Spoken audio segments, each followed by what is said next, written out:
Bonsoir et bienvenue à Candidator, le plateau du rire. Ravi d'être à nouveau avec vous ce soir. Je dis à nouveau parce que c'est pas notre premier enregistrement live streaming, comme on dit, au Théâtre du Blanc-Ménil. Je crois que c'est le 5e. Et merci, encore une fois, nous ne dirons jamais assez merci au Théâtre du Blanc-Ménil de nous permettre d'enregistrer ces Candidators plateau du rire qui devaient avoir en public lieu ici sur place, mais qui malheureusement se font, vous le savez, par l'intermédiaire de la vidéo. Et c'est ainsi que nous allons jusqu'à vous, dans vos canapés, dans vos salons et dans vos toilettes, comme j'aime le dire, parce que je sais que ça fait rire mes camarades au théâtre. Voilà. Une dernière chose quand même, peut-être que les spectacles vont reprendre. Vous avez entendu notre président s'exprimer. Tout rouvrirait progressivement jusqu'au mois de mai. Donc nous espérons vous retrouver dans les derniers numéros de Candidateurs en public en fin de saison. Et quoi qu'il arrive, nous sommes sûrs de vous retrouver en septembre. Ça nous paraît évident. Voilà, tout en respectant la distanciation. C'est un candidateur particulier auquel nous vous convions ce soir et vous avez une chance infinie parce que si l'on respecte le côté scène ouverte et découverte jeunes talents de candidateurs, c'est ce qui vous attend ce soir. Ce sont de nouvelles têtes, de nouveaux talents que vous allez découvrir puisque depuis 2 ans, Candidateur est produit et organisé par le HAS, l'École de l'humour et des arts scéniques. Et nous avons la chance ce soir, parce qu'il est nécessaire d'exposer des nouveaux talents qui s'expriment dans une période un peu compliquée, sous Covid, il est nécessaire de vous montrer les nouvelles têtes et les humoristes de demain. Pendant que le pays est au ralenti, certains travaillent, construisent des sketchs, créent des univers, créent des personnages et vont faire partie de la génération de demain. C'est celle que nous vous présentons ce soir. Chacun va faire son sketch pour la première fois devant vous, devant les caméras du Blanc-Ménil. On va tout de suite commencer d'ailleurs avec un monsieur étonnant qui était déjà candidateur avec un sketch où il s'était fait remarquer, mais qui arrive aujourd'hui avec un souvenir d'enfance dans les cités pas banal. On vous demande d'accueillir dans vos canapés Abdelhak, le comédien. Vous, sur la vie de ma mère, vous avez des têtes à avoir mangé des pépitos au petit déjeuner. Oh, je suis pas jaloux, hein. C'est juste une constatation, c'est tout. Moi aussi, j'en ai mangé des pépitos au petit déjeuner quand j'étais petit. De 21h à 6h du matin. Bon, c'est vrai, dans mes rêves.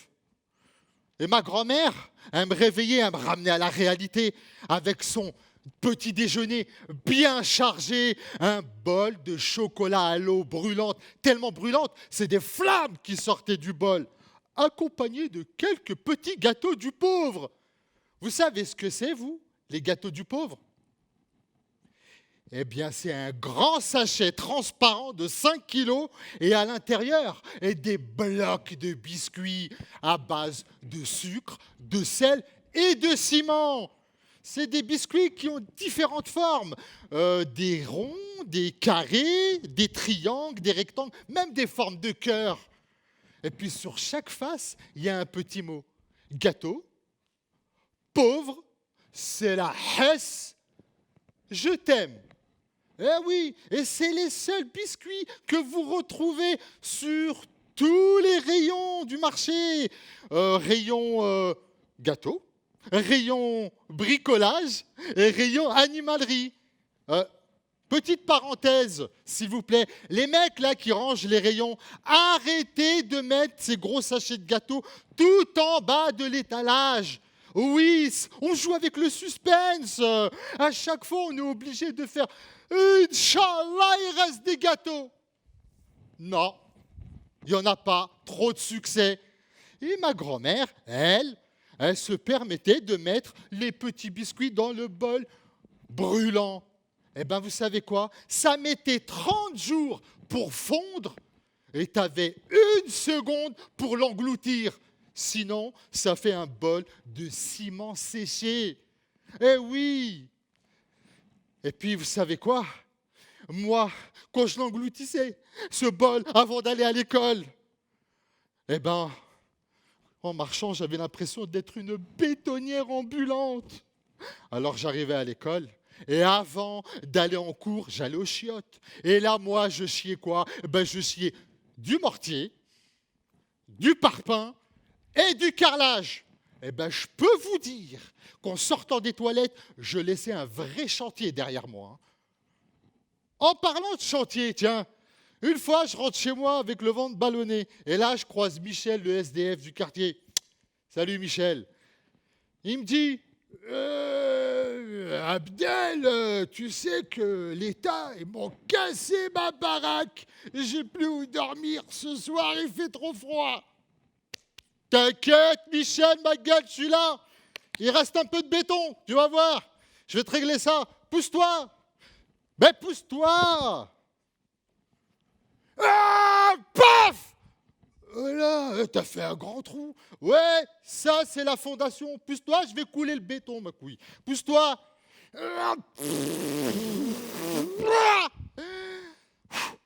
Maintenant, c'est bon. Maintenant, je m'attaque aux gros œuvres, Michel. Pousse-toi. S'il te plaît, pousse-toi. Chantier interdit au public, hein. Ah,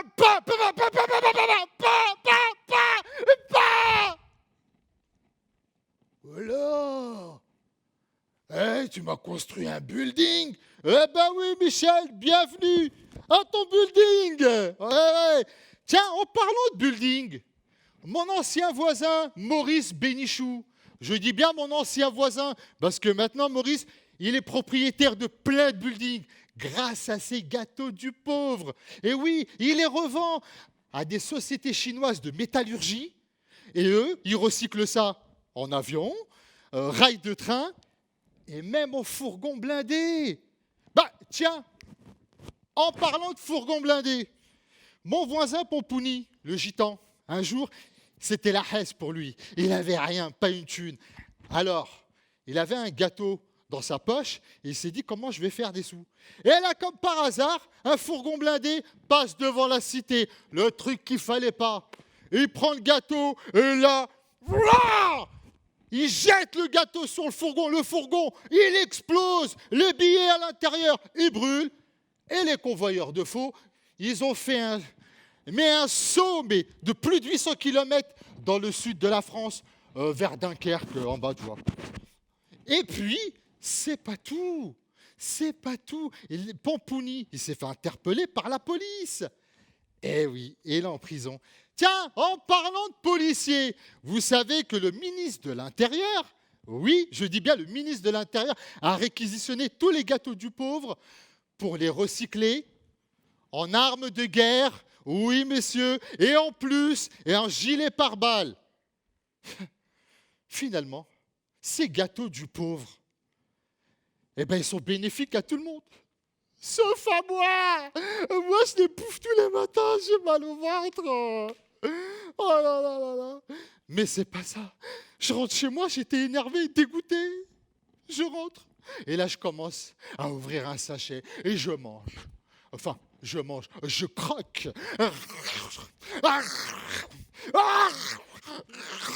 Et là, je suffoque. Ma grand-mère, elle panique, elle sort ses grandes mains comme des pelles à pizza, elle me soulève et elle m'emmène où? Chez Castorama. Elle me pose, elle ouvre ma bouche et elle prend un marteau-piqueur, elle me le met dans la bouche. Paf! Ah! Je respire, ma grand-mère m'a sauvé. On rentre à la maison, on est heureux.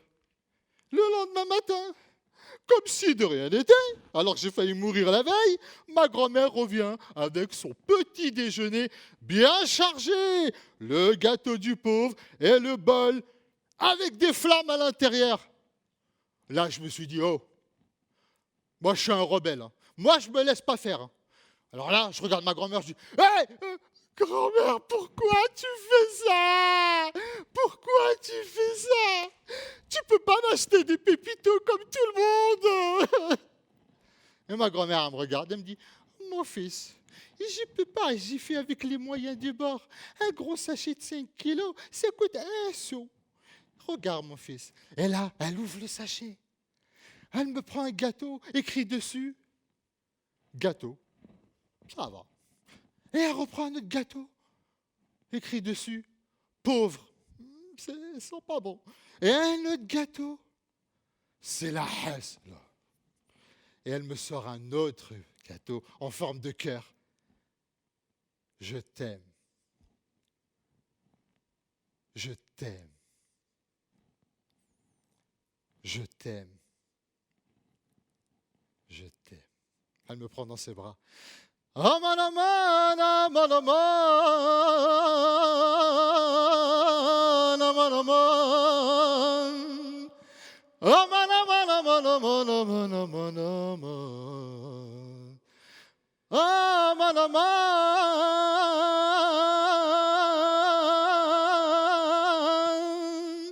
Oh mon amour, mon amour, mon amour, mon amour, mon amour. Oh mon amour, mon amour, mon amour. Abdelhak, le comédien qui arrive, qui sort de scène et qui me rejoint immédiatement. Bonjour Abdelhak. Bonjour. Ah là là là, je sais que j'ai de la famille en Algérie, moi. Mon père était de Constantine. Ah là là, t'es à 1000 km de chez moi. Moi, je suis de Tlemcen. Tu vois, on a du sang. Oui. Sauf que je ne sais pas chanter comme toi. Moi, je ne sais pas comment tu fais à sortir ces notes. Ah là là là là là. J'y arrive pas. Je te ferai un cours. Oui, oui. Oui, oui. Par contre, j'ai connu les gâteaux du pauvre, moi. Et je faisais des phrases avec. Oui. Je sais pas, on prenait des mots et on faisait des phrases comme ça. Tu faisais ça aussi? Oui, j'en faisais. J'en faisais. Et d'ailleurs, tous les matins, je m'amusais avec ça. C'est vrai? Mais ça a bercé mon enfance. Ben oui. Et oui, puis c'était bon. Hein. Tu nous ramènes un petit peu en nostalgie. Tout ton spectacle est basé là-dessus parce que tu as joué une demi-heure à l'Apollo, Oui. l'Apollo Théâtre à Paris. Tout Là, à tu fait. prépares une heure que tu vas présenter dès que c'est possible, à la rentrée certainement, enfin sûrement. Oui. Et tu parles quand même de tes racines, de l'Algérie, Bien sûr. tu parles de tout ça. Hein, Très personnel comme spectacle. Bien sûr. C'est drôle, mais c'est personnel. Exactement. Donc c'est vraiment c'est proche, quoi. C'est proche de moi et de nous même. Ça peut nous... Et puis bon, bah voilà. Donc Je voudrais juste te rendre un hommage 2 secondes avant d'enchaîner avec le suivant. Oui. Tu as été Covidé, oui. c'est-à-dire oui. que tu t'es retrouvé à l'hôpital sous Oui. intubé, machin et tout. Entubé et tout. Je suis tombé très très malade et j'ai mis 3 mois pour m'en remettre. 3 mois pour t'en remettre. Ouais.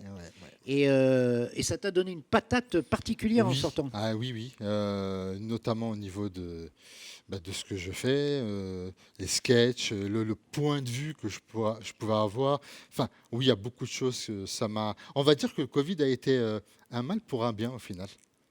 Voilà. C'est bien de le dire. Ouais. Et puis, ça permet de rappeler qu'il faut se protéger, qu'il faut faire attention parce que tu es la preuve flagrante.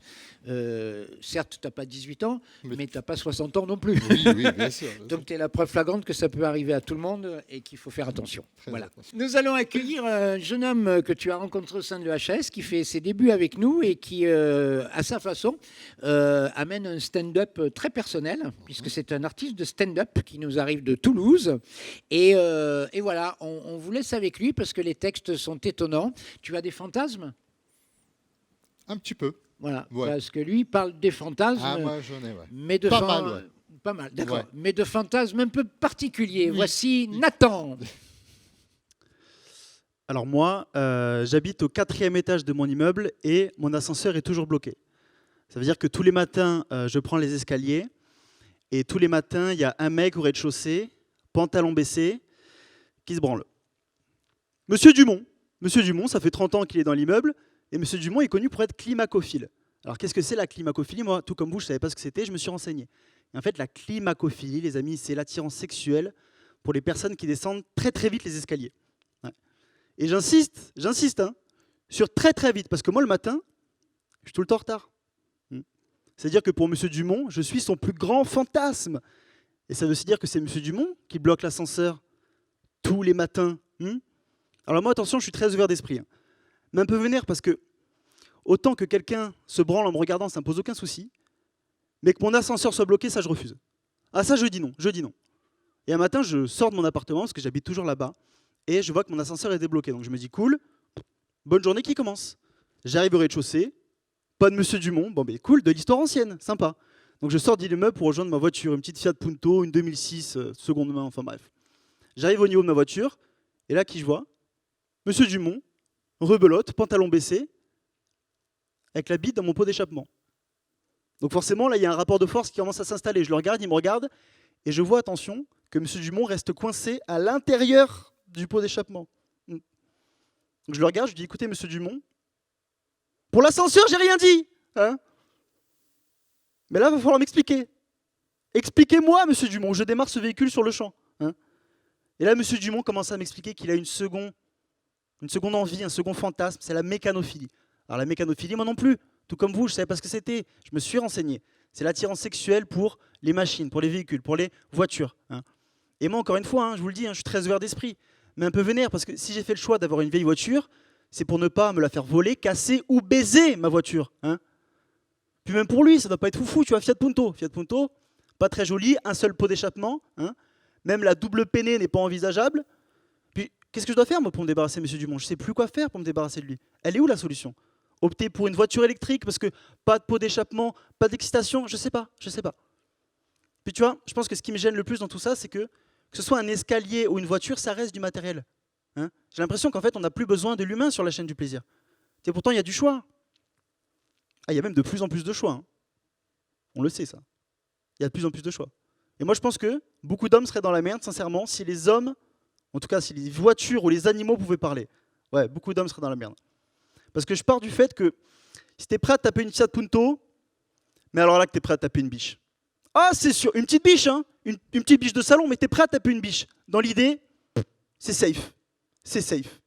Ah, mais moi, ce qui me fascine le plus avec les fantasmes, c'est que ça peut venir de partout. C'est vrai. Moi, je suis sûr qu'il existe des groupes de personnes un peu en marge de la société, sous couvert d'anonymat, qui se réunissent une fois par semaine dans le dos de leur famille et de leurs amis, pour se branler sur les meilleures émissions de Laurence Boccolini. Vous êtes le maillon faible, au revoir. Forcément. L'excitation peut venir de partout. Et je pense que c'est ça qu'il faut retenir. L'excitation peut venir de partout. Et je l'ai encore plus remarqué quand j'ai appris qu'il existe des personnes qui sont excitées sexuellement par les femmes enceintes. Voilà, ça c'est un vrai truc. Ça existe vraiment, c'est assez connu. Il y a même des catégories dédiées à ça sur les sites porno.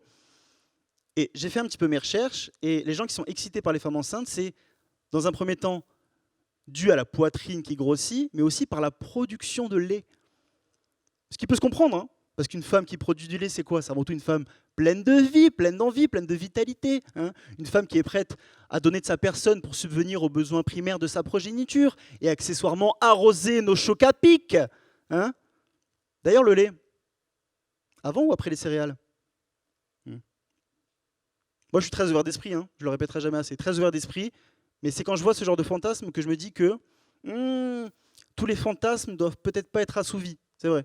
Hein. John Stuart Mill disait « La liberté des uns s'arrête là où commence celle des autres ».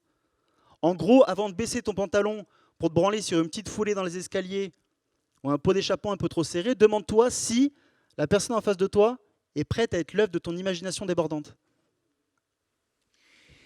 C'était Nathan que vous venez de découvrir et qui vient me rejoindre également. Je sais que Nathan craint mes interviews, donc ça va Nathan? C'est ma hantise. Ça va et toi? Oui. Ce qui m'éclate avec ce genre de texte, c'est que mais t'as vu que tu as dû te renseigner beaucoup.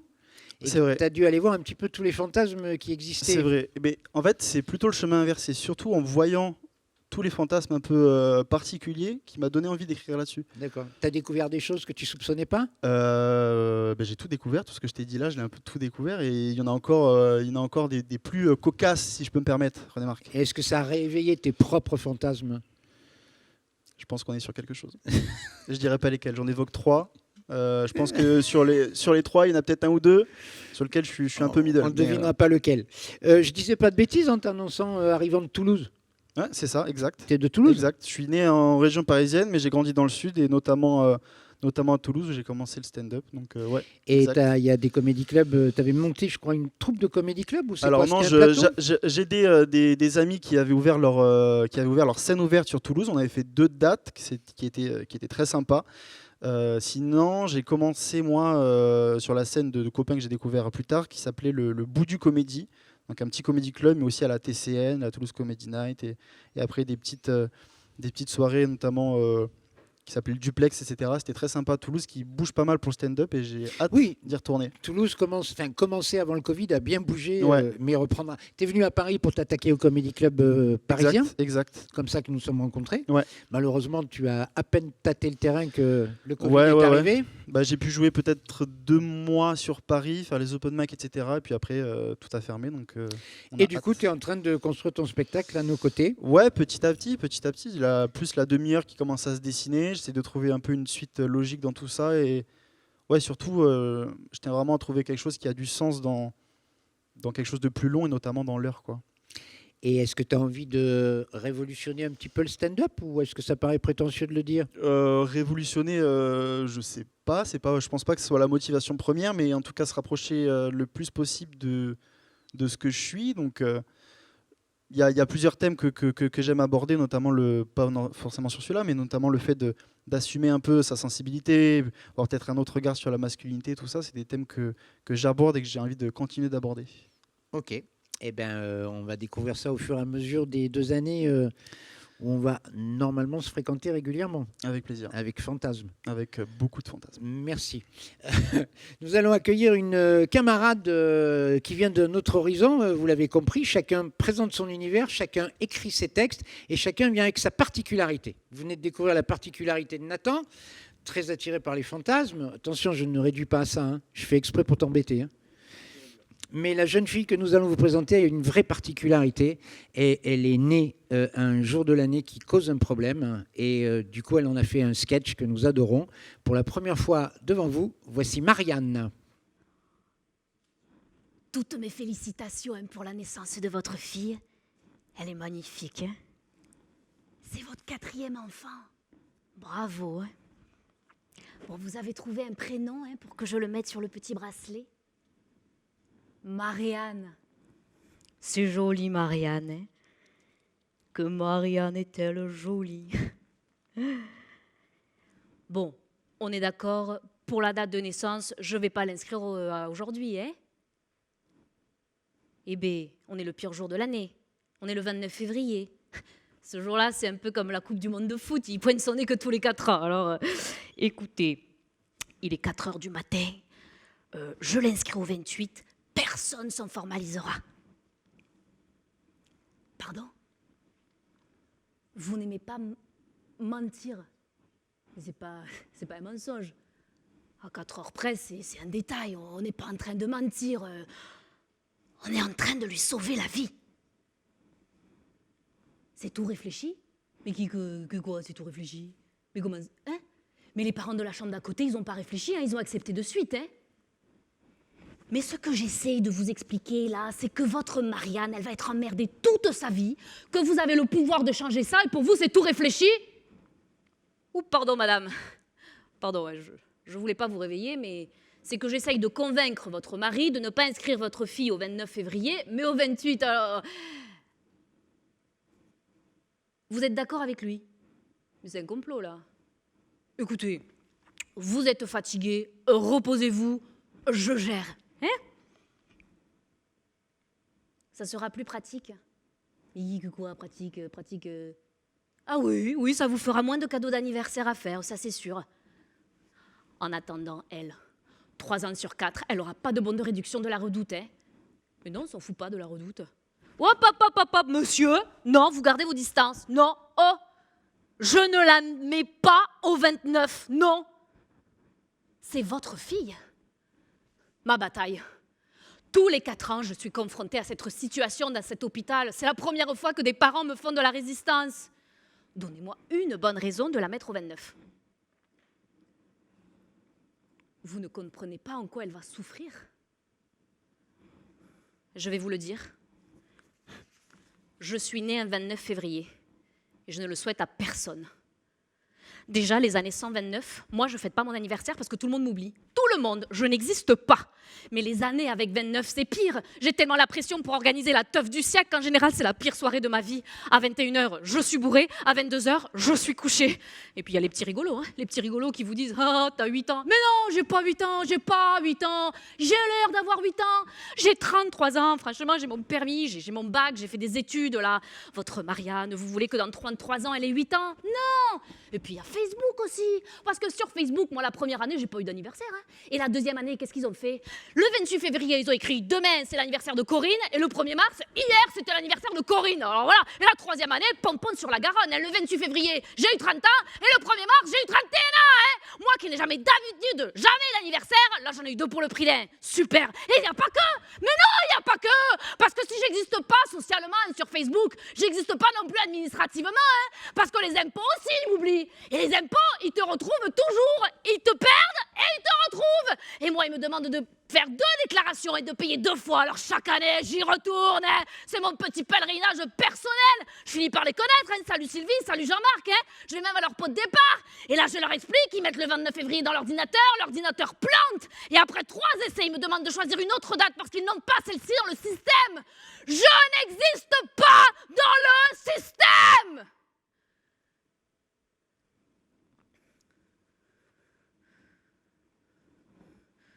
Vous voyez, la société qui nous impose toujours de rentrer dans des cases. On ne parle jamais de nous, qui n'avons pas de cases du tout. Moi, je vous propose de couper tous ces problèmes à la racine. Vous voulez une date originale? Mais c'est la date de la solitude, du rejet, de l'exclusion. Parce que moi, à part ces enfants-là que je sauve tous les 4 ans, j'ai jamais rencontré quelqu'un qui était né le même jour que moi. En même temps, c'est normal. On n'est que 40 000 en France dans ce cas-là. C'est l'équivalent du stadium de Toulouse. À cause du 29 février, je suis alcoolique. Seule. Oubliée. Sans case. Et vous voulez faire subir ça à votre fille?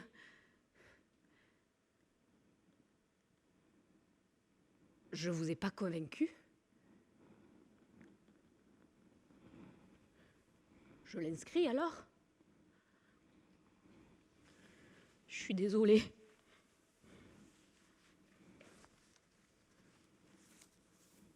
Marianne, née le 29 février. Bienvenue au club, petite. Vous venez de découvrir Marianne qui vient de s'exprimer et d'écrire une situation. Alors, elle interprétait un personnage. Elle me rejoint là et vous allez voir qu'elle n'a pas du tout l'accent qu'elle a sur scène. Elle a interprété Corinne. Bonjour Marianne. Bonjour. Ah voilà, tout d'un coup. Tout d'un coup, je perds l'accent. Tu peux, si tu restes debout, non, comme tu veux. Tu peux rester debout ouais, aussi. Debout, c'est bien. Comme tu veux. Voilà, la caméra est là. Oui. Ça va, cette expérience en public, bien vécue? Oui, plutôt bien vécu. Comme moi, j'ai un 4e mur, j'avoue que c'est plus simple. Mais c'est vrai on aimerait avoir un public quand même pour avoir les réactions. Je dis ça parce que toi, tu as connu le public avant tous nos problèmes. C'est vrai. Je fais beaucoup d'improvisation théâtrale et du coup, effectivement, moi, j'adore échanger avec le public et entendre les réactions et réagir en fonction. Après, quand on a un personnage à un 4e mur, on a un petit peu moins besoin. Même si vous nous manquez, quoi, tout simplement. Mais oui. Mais oui. T'aimes bien jouer des personnages, il y a tout un spectacle qui se prépare. Je sais que tu cherches le titre, mais la thématique, c'est de cette difficulté ou ce refus à rentrer dans les cases. Tout à fait. Pourquoi on nous met dans des cases tout le temps? Alors, moi, je trouve que soit la société nous met dans des cases, soit on se met nous-mêmes dans des cases. Mais dans tous les cas, qu'est-ce qu'une case? Est-ce qu'il faut être normal? Est-ce qu'il faut être soi? C'est toute la difficulté de trouver l'équilibre entre les deux. Il y a une phrase que j'aime beaucoup, c'est quand on nous met trop dans un moule, on finit par devenir une tarte. Voilà. Je la connaissais. Tu la connaissais, ouais. Oui. C'est un peu ça aussi. C'est un peu ça, oui. Eh bien, écoute, on a hâte de découvrir tout ton spectacle complet. Ravi de te rencontrer, en tout cas. Ravi aussi. Tu parles anglais? Je parle anglais. Et je viens de Toulouse aussi. Hein. Tu viens de Toulouse Ouais, aussi, comme- c'est pour ça que Corinne, le personnage que tu viens de jouer, a cet accent. Tu as vécu en Angleterre Oui, et tu fais aussi du stand-up en anglais. tout à fait. Tu vois, donc bonjour, plein de qualités. Hein. Oh my God. Oh my God. Ah. Je précise que je suis très touché par le texte que tu viens de faire, puisque nous avons, au sein de l'EHS, oublié ton anniversaire le 29 février. Tu nous l'as fait remarquer. Et je t'ai même dit, mais non, c'était pas. Et tu me dis, si, c'était. Et effectivement, il n'y avait pas de 29 février cette année. Welcome to my life. Voilà, et Voilà. je m'en excuse devant nos téléspectateurs, puisqu'on peut parler de téléspectateurs ce soir. Et je remercie mes parents d'avoir choisi cette date. C'était une bonne date. Ah ben, si ça inspire des sketchs comme ça, c'est sûr que c'est une bonne date. Incroyable. Puisque chacun s'exprime avec sa particularité, le garçon qui va arriver, que tu connais, a une particularité. La particularité principale, déjà, c'est qu'il n'est pas majeur. Il a à peine 17 ans, c'est sa première apparition, et il a une particularité. Pour ne pas dévoiler, on va lui laisser la place. Tu veux dire son prénom? Oui, on Vas-y. accueille Léandre. Ouais.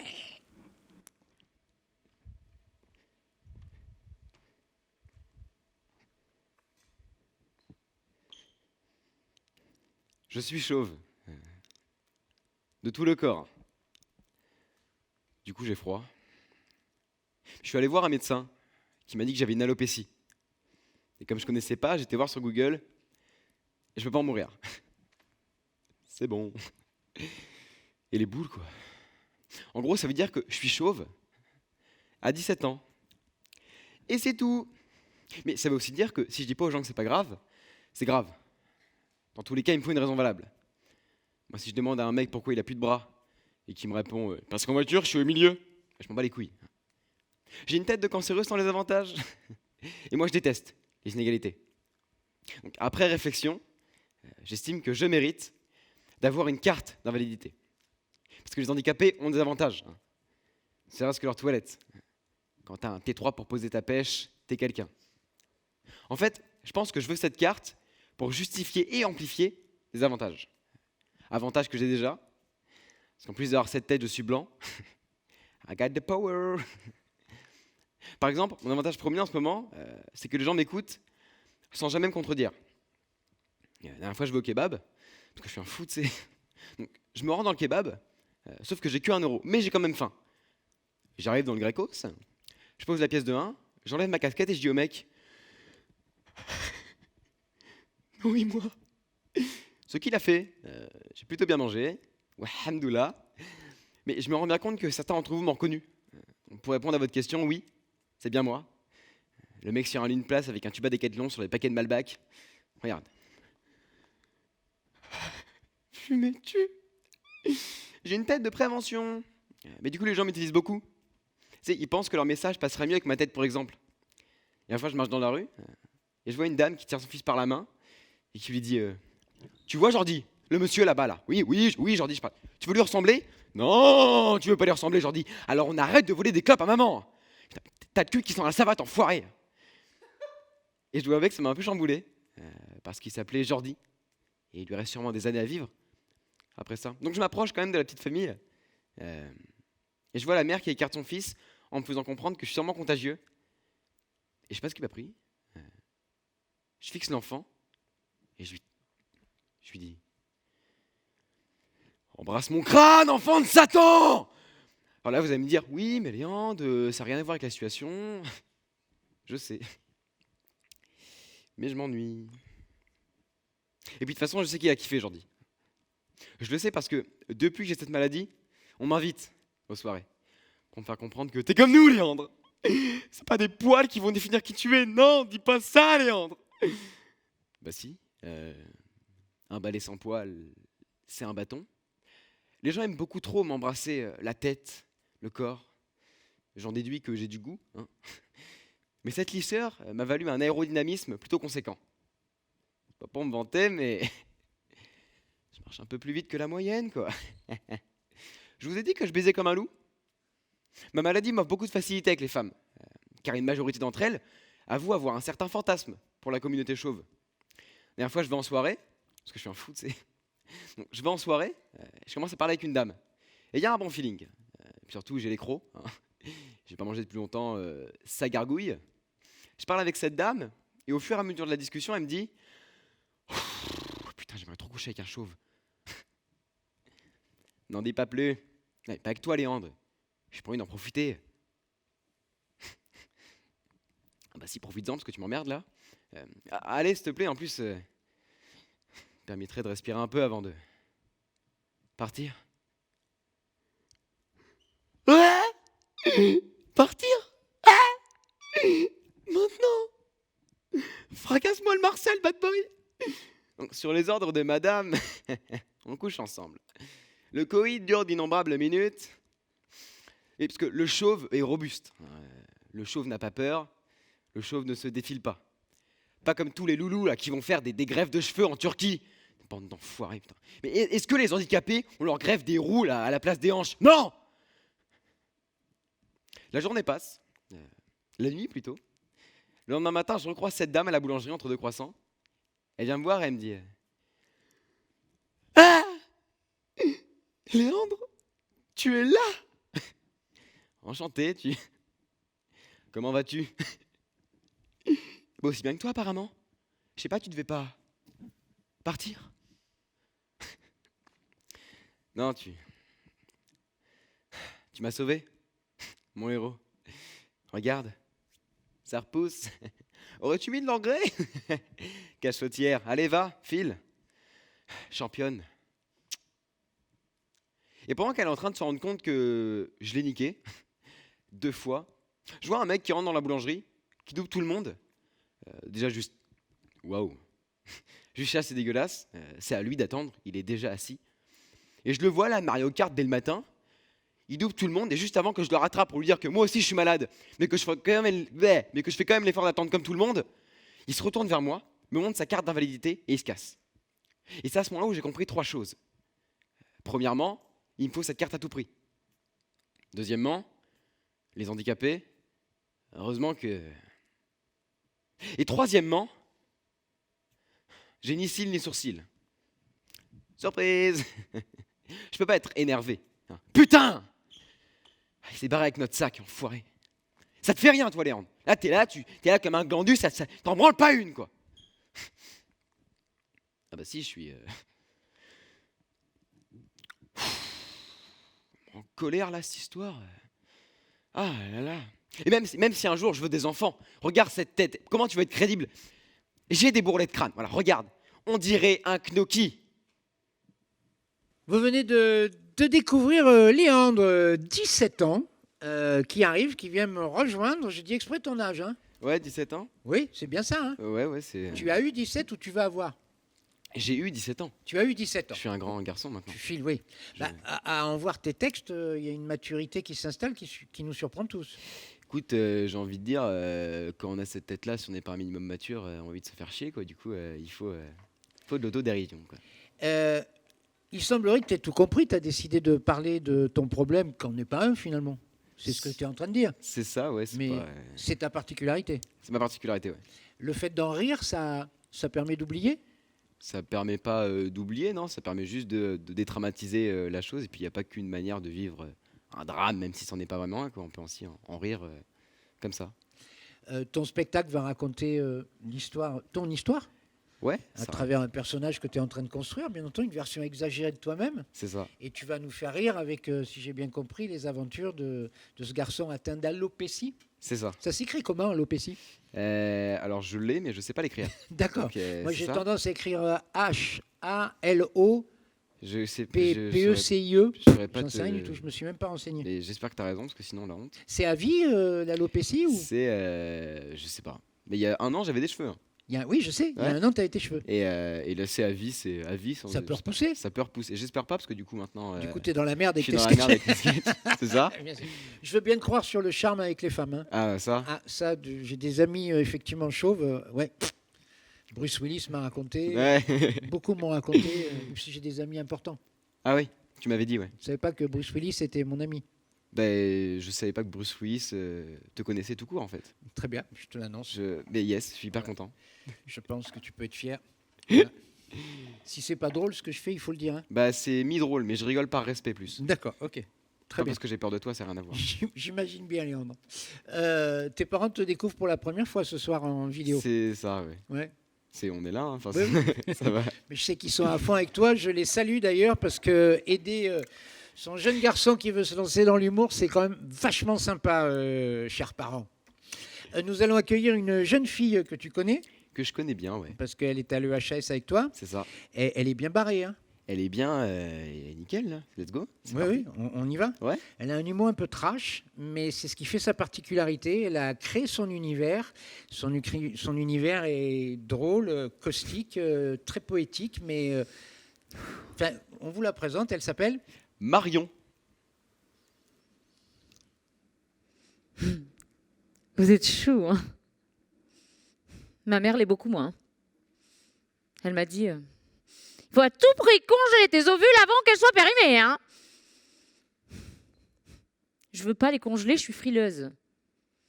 Moi, je veux un homme avec un grand H et une grande queue, là. Je veux une fécondation sauvage, là. Tous les jours, je manifeste avec mon panneau. Embryon, une astuce pour créer un fœtus, éviter mon anus. J'adore la poésie. S'il y a des mecs très très normaux là qui veulent me prendre à la fin, foncez. Hein. J'espère qu'il y aura de la queue. Dalida voulait mourir sur scène. Moi, je veux me faire engrosser sur scène. Le problème, c'est que je vais devoir accoucher là aussi. J'ai peur. Parce que je connais la taille d'un petit humain et je connais la taille de ma baraque à frites. Et c'est comme faire passer un Saint-Bernard par une chatière. Il y a un vrai problème de dimension. C'est pas grave. Mes parents, ils ont agrandi la véranda alors qu'ils ont un tout petit jardin. Je peux très bien agrandir ma fente, même si ça déborde un peu sur le gazon. Être mère, c'est comme un attentat. Ça se prépare sérieusement. J'ai fait une journée d'entraînement, moi. 8 heures. Je vais chez le docteur pour une écho. Et là, le mec, très imbu de lui-même. Madame, vous n'êtes pas enceinte. Je ne suis pas enceinte, mais oui, bien sûr. En plein déni de grossesse, c'est insupportable. Et ça, les gens incompétents, je ne supporte pas ces chronophages. Je me casse. 9 heures. Je vais acheter un tam-tam en cuir de chèvre. Oui, ça apaise le fœtus, la musique tribale. Surtout si c'est de la chèvre. Ah, ça calme. Hein. 10 heures, j'arrive chez moi, ou 10h03, je ne sais plus, et je pars sur un yoga du périnée. Contraction.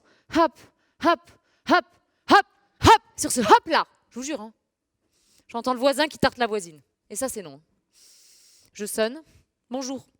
Je ne m'excuse pas de vous déranger, non, c'est écrit sur ma porte. Attention, bébé à bord. Et vous, vous vous foutez sur la gueule. Ça, c'est des saletés de petits perturbateurs embryonnaires de merde, ça. Quoi ? Vous faisiez juste la cuisine ? Ils me la font à l'envers à moi. Alors que je sais très bien reconnaître un bruit de poil sain d'un bruit de poil malsain. Rien à voir. Je regarde Top Chef. Et eux, c'est quoi, là ? C'est cauchemar en cuisine option tarte, ça ? Bon, grâce à mon charisme, on le sait, ils arrêtent. Et je repars sur mon yoga du périnée, comme ça. Contraction, contraction, extraction. Paf. Le bébé s'extirpe spirituellement. Et il est à qui, ce bébé ? C'est l'histoire de ma vie, ça. C'est bébé Roman. Eh oui. Je l'ai appelé Roman. Vous trouvez que ça fait violeur ? Non. Moi, je dis roman. Ça fait littéraire. Ah, mon petit sucre de canne en poudre. Attention, hein. Une fois qu'il est à l'air libre, c'est vite fait de se le faire voler et jeter dans une rivière. Ils ne savent pas nager à cet âge-là. Je ne suis pas folle. Hein. Donc, j'achète une poussette Vigipirate. Ceinture de sécurité, toit fermant en plastique, fil barbelé. Oh, le barbelé, ça a fait ses preuves. Hein.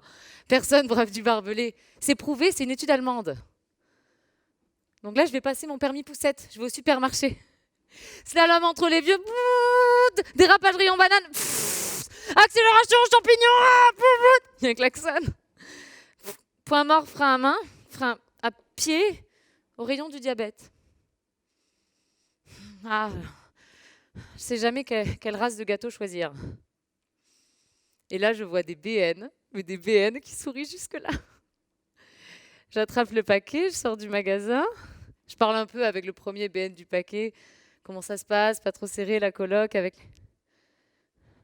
Ah putain. Ah putain. Ah, j'ai oublié Roman. Oh merde. Bonjour, excusez-moi, j'ai oublié mon bébé. Quoi? Bon, il pleure pas quand on l'abandonne, me jugez pas. Hein. Quoi, une poussette? Il y a ma progéniture sacrée dedans. Aux objets trouvés. Aux objets trouvés. Elle m'accompagne au sous-sol. Sous-sol. Oui, c'est ma poussette, oui. Mon bébé chat. Oui, c'est mon bébé chat, ça. Vous êtes des monstres. Ce guet-apens, c'est la Gestapo. Il y a de quoi prendre les caissiers de haut, hein. Inhumain, inhumain, si les gosses sont sans bas les reins, je m'en vais d'ici. Cruel comme jamais, cruel comme jamais. Des sauvages, vous êtes tous des sauvages, battons les tambours de guerre. Adios au champ. Mais on va aller au parc pour décompresser, mon amour, bah oui. Donc on va aller au parc pour décompresser avec mon amour. Et là, je pose Roman dans le bac à sable. Il y en a un qui le ratisse. Et puis un moche en plus. Oh toi, l'enfant méchant, connard, suceur de sable, avaleur de râteau. Tu devrais lire les 4 accords Toltec pour gérer ta colère. Grâce à mon charisme, on le sait, il arrête. Je me pose sur le banc. Il recommence le con. Vas-y Roman, trouve ton indépendance, fais comme l'Angleterre, vas-y, trouve ton Brexit, vas-y. Et là, le mec à côté, très quelconque. Bonsoir. Entreprenant, hein. Il dit bonsoir à 17h. C'est lequel, le vôtre? Celui qui se fait attaquer, là? Je vois pas bien. Si vous ouvriez un petit peu plus votre troisième œil, ça serait bien, non? Et vous, c'est lequel? Celui avec le râteau, là. Avec le râteau. Vous êtes d'une insolence face à la gestion de la violence, c'est apocalyptique. Bon, petit conseil. Faites-lui manger des bananes, ça calme le potassium. Oui, les bananes, c'est comme les handicapés. Ça a plein de qualités qu'on ne soupçonne pas. Et là, le mec, il me propose un café. Un café. Genre, je vais aller boire un café avec un mec qui a des lunettes. Des lunettes. Ça veut dire quoi? Mon futur enfant sera dépendant d'un Golden Retriever? À vie? Non. Là, je vais voir Roman. Il est au fond du seau. Du moche, en plus. Hein. Avant, il respirait pas, mais... Alors là, il respire pas du tout. Hein. Je l'enterre avec le pied au cas où la violence qu'il ait subie soit contagieuse. Mais pour bien faire, il aurait fallu quelques graines de seul pleureur. Parce que c'est quand même très triste. Hein. Ici, j'ai Roman, victime d'enfants méchants. J'adore la poésie. Je trouve que pour mettre en terre quelqu'un qu'on aime, c'est beaucoup plus fun avec des vers. Et voilà, c'est l'humour de Marion qui va venir me rejoindre, comme ses camarades précédemment. La voici qui arrive. Humour que je qualifiais volontairement de caustique tout à l'heure. Je ne sais même pas ce que ça veut dire. C'est un peu noir. Un peu, oui, sûrement. Oui, mais je ne crois pas que tu t'en rendes compte Non. parce que c'est ta façon d'aborder les choses. De voir quoi. la vie, ouais, c'est ça. Tu vois là, le fait de vouloir être mère, ou en tout cas de fantasmer autour de ça et d'écrire un texte, t'es parti dans un délire ou... Ouais, j'ai vu une poussette en sortant de chez moi. Et je me suis dit que si je devais être maman, il fallait que je m'entraîne parce que je suis trop tête en l'air et j'ai écrit ça du coup. Ah, t'es vraiment tête en l'air. Ouais, je pourrais oublier mon enfant quelque part, c'est sûr. C'est pour ça que j'en ai pas pour l'instant. Est-ce que ça te dérange pas que je profite de toi pour parler du programme du théâtre de Blanc-Ménil? Ah, ben moi je suis à fond pour la com, la pub, vas-y. Hein. On y va. Par exemple, c'est le programme de votre théâtre du Blanc-Ménil. Actuellement, tous les spectacles, évidemment, qui ont été annulés ou qui n'ont pas pu jouer. Tu as l'air inquiète. Hein? Non. Non. Tu sens que je vais te faire une blague ou une connerie Oh non, j'ai pas peur de ça, mon Dieu. D'accord, très bien. Tous les spectacles ont été repoussés. Vous savez que vous pouvez déplacer vos réservations ou vous faire rembourser des billets. Il y en a certains, vous en avez été informés, qui ont été repoussés à l'année prochaine ou qui ont des dates à partir du mois de juin. On espère tous qu'à partir du mois de juin, quelque chose sera possible. C'est en tout cas ce qu'on est en train progressivement de nous annoncer, vous le savez. Et il y avait 2 spectacles qui avaient attiré mon attention, avec lesquels j'aime bien déconner. C'est qu'il y avait Michel Drucker qui était programmé pour son one-man show. Ouais. Ça va mieux, Drucker. Drucker, Oui, je crois qu'il est vivant encore, ouais, je sais pas. parce qu'il a fait sa première à la télévision. Il est revenu il n'y a pas très longtemps. Je crois que c'était dimanche dernier, là, avant C'est notre fou. enregistrement. C'est fou. C'est fou. J'ai vu un article qui disait Michel Drucker se sent vieux. Ah, tu m'étonnes. Ouais. Et il y a un autre spectacle, c'est Richard Berry, Ouais. qui devait jouer son spectacle sur les plaidoiries Ouais. ici. Et on ne sait pas s'il va venir, de quel côté de la barrière il va être, si tu veux. Eh oui. Eh oui. Ça t'évoque quelque chose, non? Ouais, la barrière, les poneys, tout ça, c'est ça que tu veux dire? Les barrières, les C'est bien. Non, t'es bien barré. Y a rien à faire. T'es vraiment, barrières, les clôtures, je sais pas, non, je sais pas. t'es vraiment starbé. Très bien. Bah, écoute, tu vas m'aider à présenter le suivant. Mais c'était quoi ça? C'est quoi? Ah oui, alors le suivant. Alors, c'est qui le suivant? Le suivant, c'est Sébastien. Voilà, c'est Sébastien qui a une particularité. Comme tous ceux que nous vous présentons aujourd'hui, on vous laisse la découvrir. Sébastien. Alors moi j'ai un problème, les gens n'arrivent pas à me cerner. Même ma grand-mère me demande mais qui es-tu? Ça c'est parce que je peux être tout et son contraire. Si j'étais un super-héros, je serais super adaptable. Mon super pouvoir ce serait de me super adapter. Par exemple, en politique, est-ce que je suis de gauche ou de droite? Aux États-Unis, on pense que je suis de gauche parce que je suis français et que je viens d'un pays socialiste. En France, on pense que je suis de droite parce que des fois je mets des vestes et le matin je me rase. Mais moi, je ne sais pas si je suis de gauche ou de droite. Je suis plus à gauche que les gens de droite, hein, ça c'est sûr. Mais je suis plus à droite que les gens de gauche, hein, ça c'est certain. Au fond, je pense que je suis les deux. Un libéral de gauche, un démocrate de droite. Pour le boulot, c'est pareil. Hein. Est-ce que je suis bosseur ou feignant? Aux États-Unis, on pense que je suis feignant, parce que je suis français, et que j'aime bien prendre mes jours de congé.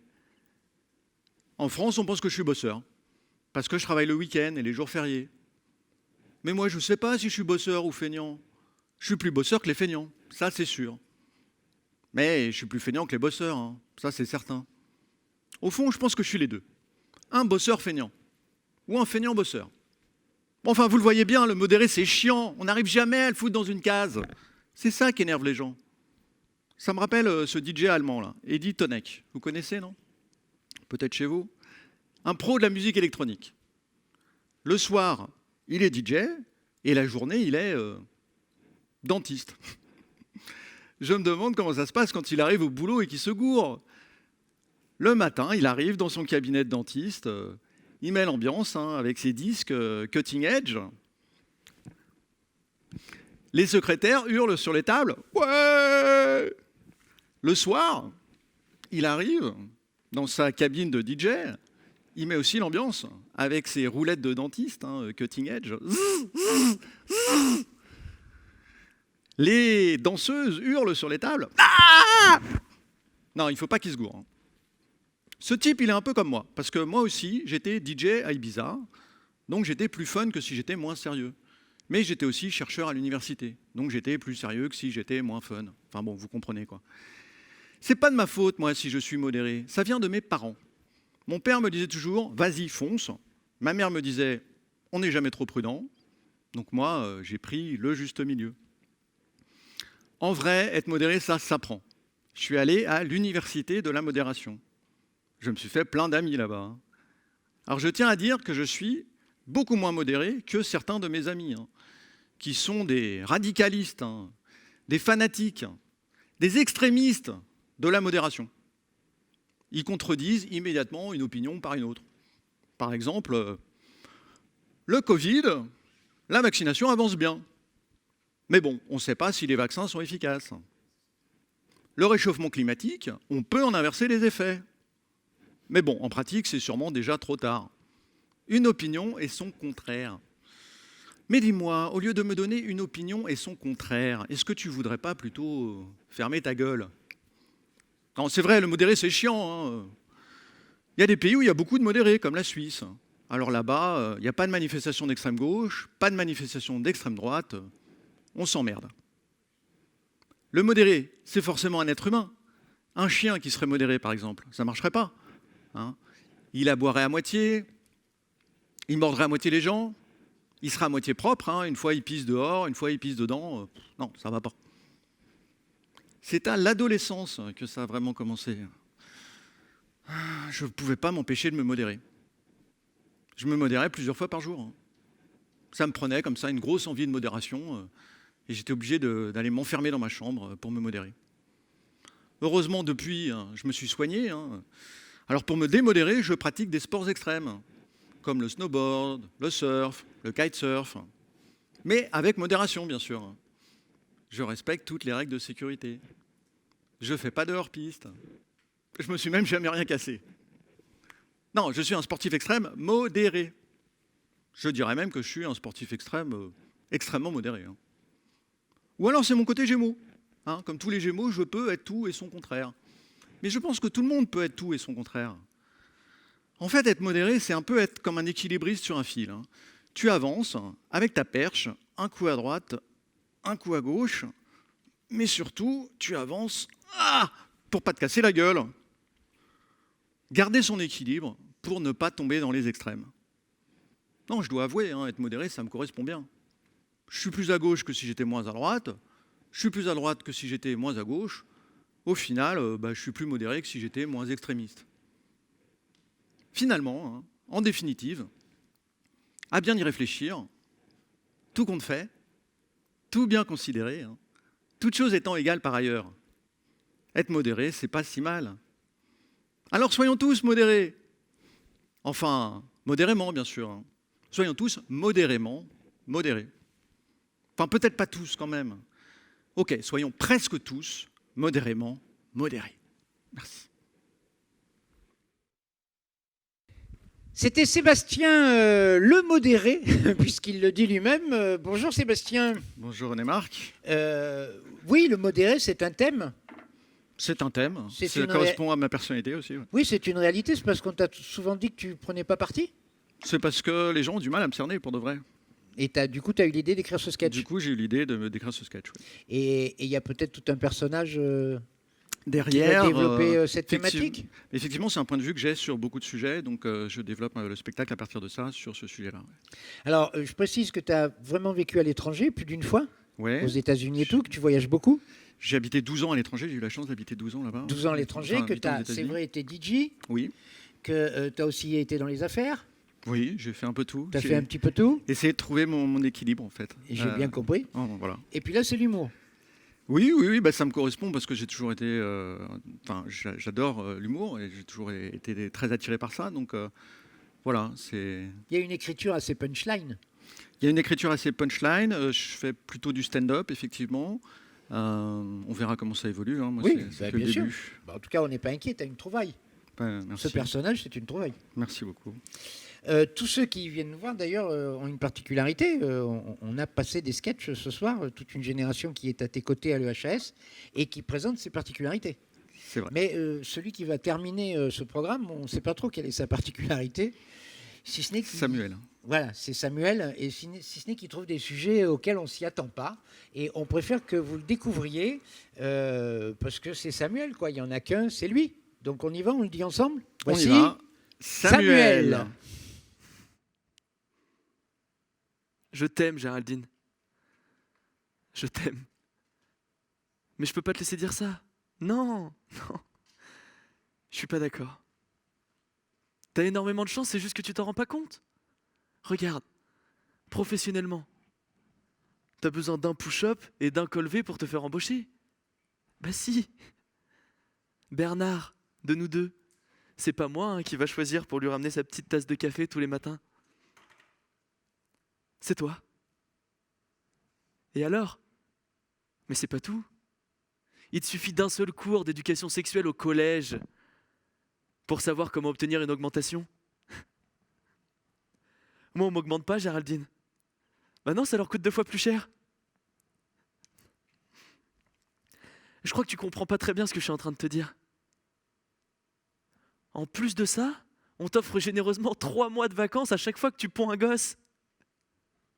Mais qu'est-ce que tu veux que je fasse, moi, avec 11 jours de congé paternité, Géraldine? 11 jours! Mais je peux pas partir à l'étranger 11 jours. Même les Pyrénées, ça vaut pas le coup, Géraldine. Je ne m'énerve pas, je t'explique. Tu peux mettre des robes. Des robes. C'est magnifique, les robes. Moi aussi, j'aimerais en mettre des robes. Mais je peux pas. Tu sais pas ce que c'est, toi, d'avoir comme unique choix de vêtements intégral la salopette ou la putain de combinaison de ski? Géraldine, regarde-moi. Regarde-toi. Tu vois la différence? Mais tu as un corps doté d'une sensualité incroyable. Tu es bonne, Géraldine, tu es bonne. Alors que moi, je pourrais jamais être bonne. Tout ça parce que je suis un homme. Toi, t'es là, t'as qu'à grossir pour être bonne. Moi, je peux passer des mois entiers à faire du sport jour et nuit, je serai jamais bonne, Géraldine. Estime-toi heureuse, bordel. Pensée positive. Pensée positive. Pensée... Non, j'ai pas fini, Géraldine, non. Les relations sociales, c'est facile pour toi. Tu peux te permettre d'aller en soirée comme ça, en oubliant ta carte bleue sans même te demander comment tu vas faire pour te bourrer la gueule. Tu sais combien ça me coûte les michetots dans ton genre, Géraldine? Arrête. Mais t'as qu'à te balader toute seule le soir dans la rue pour apprendre à communiquer avec les oiseaux?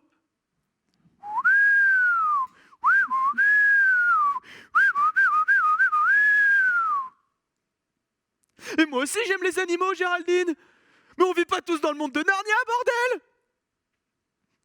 En plus de ça, comme si c'était pas suffisant, tu peux te permettre d'exprimer tes sentiments honnêtement à tes amis, sans passer pour un pédé? Mais tu te rends compte de la grosse chatte que t'as, Géraldine? Ah non, arrête de pleurer, hein. Arrête de pleurer. Je te dis que j'ai pas fini, d'accord? Sexuellement? Oui, on va en parler sexuellement. T'as jamais eu peur, toi? T'as jamais eu peur de te tromper de trou? Tu sais pas la pression que c'est. Tu sais pas combien de fois on m'a quitté comme une sombre merde pour une simple erreur d'aiguillage. Ferme ta gueule, Géraldine! Ferme ta gueule! Tu peux simuler, toi? Tu peux simuler? Mais comment tu veux que je simule, moi? Mais si je bande pas, je bande pas! Mais nique ta mère, Géraldine! Tu peux hurler quand tu jouis pendant plusieurs minutes sans passer pour une putain de psychopathe!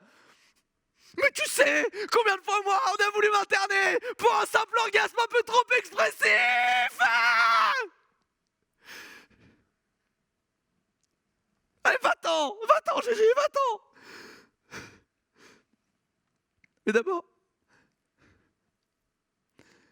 viens faire un bisou à papa. C'était Samuel, Samuel qui va venir me rejoindre après s'être calmé parce que voilà, ça y est, il redescend un petit peu parce que si c'est pour me gueuler dessus comme ça. Ah non, pas du tout, au Je contraire. ne suis pas Géraldine. Entendons-nous bien, c'est un personnage, hein? Bien sûr, tout à fait, oui. Tu Tout n'as à pas fait, de tout à fille. fait. Non, je n'ai pas de fille. Et tu n'as jamais eu ce discours-là avec une petite fille. Heureusement. Pour elle, d'ailleurs. Mais oui, non, j'ai jamais eu ce... ce discours. D'où est Au venue contraire. cette idée barge?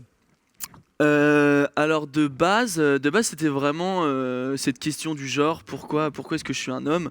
En soi, j'ai jamais choisi d'être un homme, je veux dire, je suis né comme ça.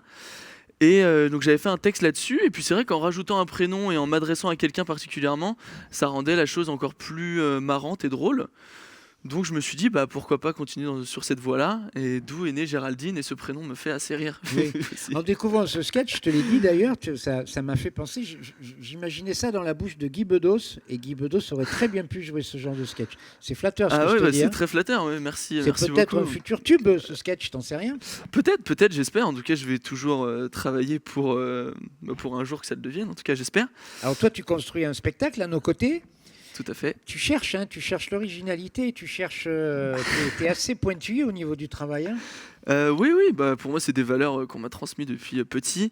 Et c'est le secret de la réussite. Enfin, moi, c'est un peu ce qu'on m'a dit. Donc, j'espère. Et puis, vous en êtes tous des modèles à l'école. Hein. Je connais pas un seul des transmetteurs qui bosse pas.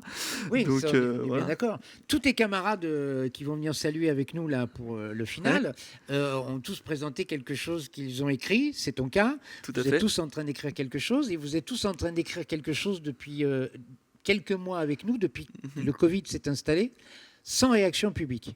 Et tu viens ce soir, comme tous tes camarades, de ne pas avoir de public face à toi. Vous ne Exactement. savez pas ce que c'est encore que les réactions publiques. Non. Comment non, non. tu le vis ça?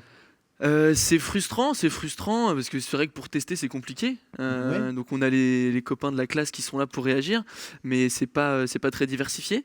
Donc qu'une seule hâte, c'est que ça ouvre, qu'on puisse enfin présenter tout ça, qu'on ait des retours et qu'on puisse avancer grâce aux retours qu'on nous fait et avec les retours qu'on nous fait pour s'améliorer, parce que c'est un peu notre jauge pour nous, s'améliorer avec le public. Bien sûr. Voilà. En tout cas, nous espérons que vous êtes bien marrés sur vos canapés. Attention, je la fais tout le temps. Ou dans vos toilettes. C'est important. C'est important. Ah, c'est Tu sais qu'il y en a important, qui regardent sur des écrans, sur des smartphones, qui regardent des vidéos pendant qu'ils sont aux toilettes. Donc peut-être Bah, je qu'on nous penserai a à toi. regardé en chiant, non? Je sais Ah, pas. bah, peut-être, j'espère, mais j'espère que ça vous a pas fait chier par contre. Voilà, et qu'on n'était pas chiant. Non, non. Putain, comment on finit? Le Comment on finit coude. Attends, je voudrais qu'on salue, si ça ne te dérange pas, je profite de toi. Bien sûr. Qu'on salue à la technique. Il y avait S'il vous au plaît. son Pierre-Étienne.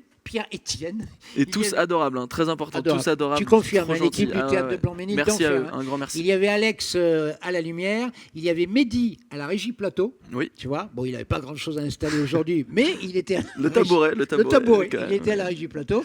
Et à la réalisation de ce candidateur en streaming live, il y avait Davy et Michael, qu'on salue bien fort. Voilà, Merci à eux. voilà, c'était un bon accueil. Hein. Ah, tout à fait. Sympa tout à le fait. théâtre du Blanc-Ménil. Ah, je reviens quand tu veux. Et bien en public. En J'espère. public, j'espère Alors tu sais ce aussi. qu'on va faire, on va filer sur la scène et puis on va rappeler tes camarades pour un salut final. Très bien. On fait ça? Les anciens en Attends. premier Je te Bah, laisse. je sais pas, on salue également la directrice de l'école Anne Bouvet qui est dans la salle quelque part et qui fait un travail remarquable au sein de l'EHS, l'école de l'humour et des arts scéniques.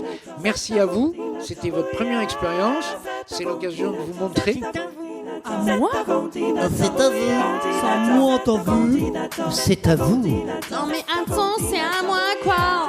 Ah, c'est à vous. À moi? C'est à vous. C'est à me, enfin. C'est à vous. C'est à moi. C'est à candidature.